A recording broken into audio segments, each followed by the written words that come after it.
ಚಿಕ್ಕಮಗಳೂರಿನಲ್ಲಿ ಹಿಂದೂ ಮನೆ ಮೇಲೆ ಕಲ್ಲು ತೂರಾಟ ಪ್ರಕರಣ 2 ಪ್ರತ್ಯೇಕ ಎಫ್ಐಆರ್ ದಾಖಲು.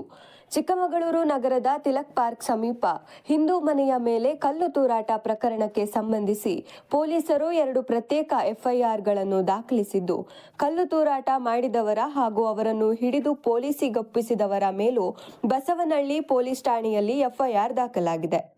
ಸುಧಾ ಎಂಬುವವರ ಮನೆಯ ಮೇಲೆ ಕಲ್ಲು ಎಸೆದ ಆರೋಪದ ಮೇರೆಗೆ ಹುಸೇನ್ ಮತ್ತು ರಿಯಾನ್ ವಿರುದ್ಧ ಪ್ರಕರಣ ದಾಖಲಾಗಿದೆ. ಕಲ್ಲು ತೂರಾಟ ನಡೆಸಿದವರನ್ನು ಹಿಡಿದ ಶ್ಯಾಮ್ ಮತ್ತು ಸಂತೋಷ್ ಕೋಟ್ಯಾನ್ ಮೇಲೆ ಹಲ್ಲೆ ಆರೋಪದಲ್ಲಿ ಎಫ್ಐಆರ್ ದಾಖಲಿಸಲಾಗಿದೆ. ಶ್ಯಾಮ್ ಬಜರಂಗದಳ ಹಾಸನ ವಿಭಾಗದ ಸಹ ಸಂಚಾಲಕರಾಗಿದ್ದು, ಸಂತೋಷ್ ಕೋಟ್ಯಾನ್ ಚಿಕ್ಕಮಗಳೂರು ಬಿಜೆಪಿ ಯುವ ಮೋರ್ಚಾ ಜಿಲ್ಲಾಧ್ಯಕ್ಷರಾಗಿದ್ದಾರೆ. ಈ ಪ್ರಕರಣದಲ್ಲಿ ಹಿಂದೂಗಳ ಮೇಲೂ ಕ್ರಮ ಕೈಗೊಳ್ಳುವಂತೆ ಮುಸ್ಲಿಂ ಸಮುದಾಯದವರು ಹಾಗೂ ಎಸ್ಡಿಪಿಐ ಮುಖಂಡರು ಆಗ್ರಹಪಡಿಸಿದ್ದರು. ಇದೇ ವೇಳೆ ವಿಎಚ್ಪಿ ಮತ್ತು ಬಜರಂಗದಳ ಮುಖಂಡರು ಪೊಲೀಸ್ ಠಾಣೆಯ ಮುಂದೆ ಜಮಾಯಿಸಿ ಆಕ್ರೋಶ ವ್ಯಕ್ತಪಡಿಸಿದ್ದರು. ರಾತ್ರಿ ಬಸವನಹಳ್ಳಿ ಪೊಲೀಸ್ ಠಾಣೆ ಎದುರು ನೂರಾರು ಮಂದಿ ಜಮಾಯಿಸಿದ ಪರಿಣಾಮ ಕೆಲಕಾಲ ಉದ್ವಿಗ್ನ ಪರಿಸ್ಥಿತಿ ನಿರ್ಮಾಣವಾಗಿತ್ತು. ನಗರದ ತಿಲಕ್ ಪಾರ್ಕ್ ಸಮೀಪ ಹಿಂದೂ ಮನೆಯೊಂದರ ಮೇಲೆ ಕಳೆದ 1 ವಾರದಿಂದ ಕಿಡಿಗೇಡಿಗಳು ಆಗಾಗ ಕಲ್ಲು ತೂರಾಟ ಮಾಡುತ್ತಿದ್ದರು ಎಂಬ ಆರೋಪ ಕೇಳಿಬಂದಿದೆ.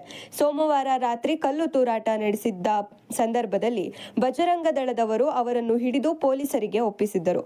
ಇದಕ್ಕೆ ಎಸ್ಡಿಪಿಐ ತೀವ್ರ ಆಕ್ಷೇಪ ವ್ಯಕ್ತಪಡಿಸಿತ್ತು. ಹಿಂದೂ ಸಂಘಟನೆಗಳ ಮುಖಂಡರ ವಿರುದ್ಧ ಕ್ರಮಕ್ಕೆ ಆಗ್ರಹಿಸಿತ್ತು. ನಂತರ ಪೊಲೀಸ್ ಠಾಣೆ ಮುಂದೆ ಹಿಂದೂ ಸಂಘಟನೆಗಳ ಹಾಗೂ ಎಸ್ಡಿಪಿಐ ಮುಖಂಡರು ಜಮಾಯಿಸಿ ಕೆಲಕಾಲ ಉದ್ವಿಗ್ನ ಪರಿಸ್ಥಿತಿ ಉಂಟಾಗಿತ್ತು. ಸದ್ಯ ನಗರದೆಲ್ಲೆಡೆ ಪೊಲೀಸ್ ಬಿಗಿ ಬಂದೋಬಸ್ತ್ ಕೈಗೊಳ್ಳಲಾಗಿದೆ. N4 ನ್ಯೂಸ್, ಇದು ನಿಮ್ಮ ಧ್ವನಿ.